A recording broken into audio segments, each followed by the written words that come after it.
My mom would be at all my sporting events. Let's say I was playing football, okay? My mother would be on the sidelines, and if the play on the field started going one way, my mother would run along like, Mark, get him, get him. I'd be like, oh my gosh.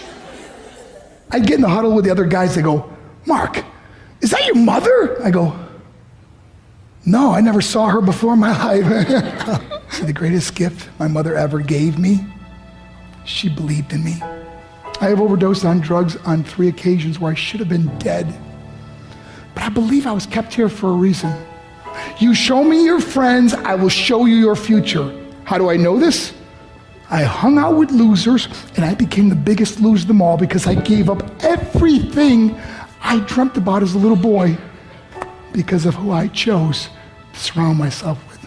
My friends would drive me home at 2, 3, 4 in the morning. We'd be drunk and high, laughing in the car. We'd pull up in front of my house in New York. They go, Mark, the light's on. I go, oh man, my mother's up. See, my mom wouldn't go to bed until she knew her son was still alive. I'd walk in, she'd say, hi Mark, how was your night? I go, it was good, Mom, I'm just gonna go to bed. She goes, can I talk to you for a minute? I go, Mom, I'm tired, I'm just gonna go to bed. She goes, Mark, I haven't seen you all day and all night. Can I please talk to you? I said, man, just leave me alone. You bug me. I'd slam my bedroom door on the one person who believed in me. I was on a worldwide tour and we were wrestling overseas in Japan. After my wrestling match, I went upstairs in my hotel room and I fell asleep. There was a knock at my door at 3 o'clock in the morning. I got out of bed and I looked through the safety window and I could see it was a Japanese promoter. So I opened the door and he said, Mark, you need to call home. There's been an emergency. I went and got on the hotel room phone. I called back to the United States. I said, hey, what's going on? They said, Mark, I don't know how to tell you this. I said, just tell me what happened. All of a sudden they started crying. They go, Mark, I can't tell you. I said, just say it. They said, Mark, your mother died. I just threw the phone down. I ran out of my hotel room. I took the elevator to the lobby, and when the doors opened up, I just ran out into the street. I mean, there was no cars, there was no people. It was 3 o'clock in the morning. And I walked down the middle of a street in Hiroshima, Japan, and I remember looking up and just saying, Mom, I am so sorry. I flew home for her funeral, and I was so nervous to walk up to her casket, so I just stood way in the back. And I kept looking from a distance. I kept thinking to myself, Mom, please wake up. Please get up. And then I finally got the nerve to walk up to her. And as I got closer, I could see my mom for the first time. I mean, she was so beautiful. She was dressed in white. I mean, she looked like an angel. And I just stood over it. I said, Mom, you are my hero. Everything I am, everything I hope to be was because of you. You loved me so much. You gave me a life.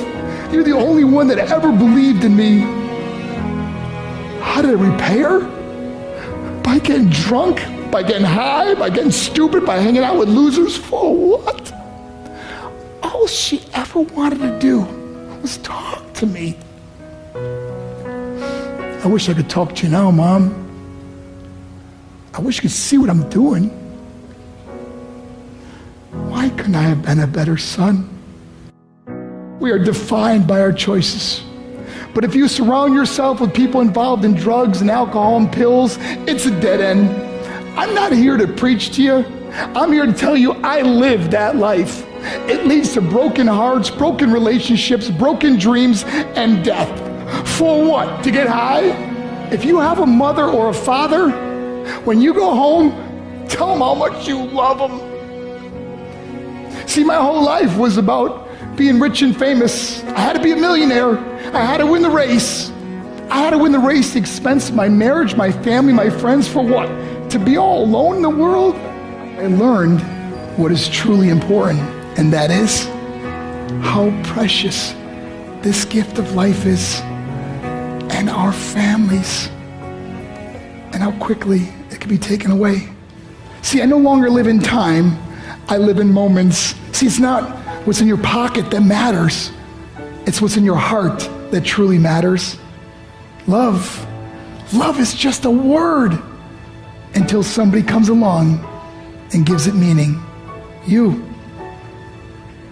You're the meaning.